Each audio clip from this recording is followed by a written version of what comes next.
আজকে ভাবলাম তোমাদের সাথে দুটো রেসিপি শেয়ার করব। এটা হচ্ছে আমার মায়ের বাগান। বাগানে দেখো মা চলে এসছে, এখান থেকে গাঁদাল পাতা তুলবে।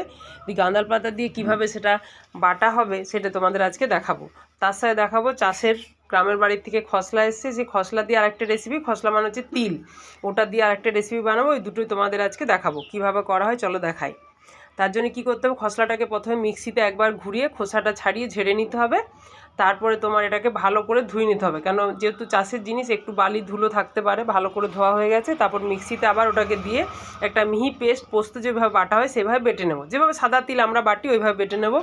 তার মধ্যে এবার পছন্দ মতো রসুন কুচি, পেঁয়াজ কুচি, লঙ্কা কুচি দিয়ে দিলাম, দিয়ে গোল গোল এরকম বানিয়ে এবার সর্ষের তেলের মধ্যে এগুলোকে ভেজে তুলে নেবো। এটা গরম ভাতের সাথে খেতে এত ভালো লাগবে না, দারুণ। তার সাথে একটু মুসুর ডাল থাকবে আর এই ভাজাটা থাকবে, দারুণ লাগবে খেতে। এইভাবে একদিন অবশ্যই বাড়িতে বানিও তোমরা, আর কেমন লাগলো আমাকে অবশ্যই জানিও। আর বাগানে যে তোমরা দেখলে মা গাঁদাল পাতাটা তুলছিল, সেই গাঁদাল পাতা তোলা হয়ে গেছে, দেখো কত তুলে নিয়ে এসছে। এবার ওটাকে ভালো করে ধুয়ে পরিষ্কার করে মিক্সিতে বাটা হয়েছে। বাটার পরে ওপর থেকে নুন দেওয়া হলো এবং এর মধ্যে দেওয়া হলো বেশ খানিকটা তোমার কাঁচা লঙ্কার কুচি। তারপর নুন দিয়ে ভালো করে পাতাটাকে আমরা মেখে নেব।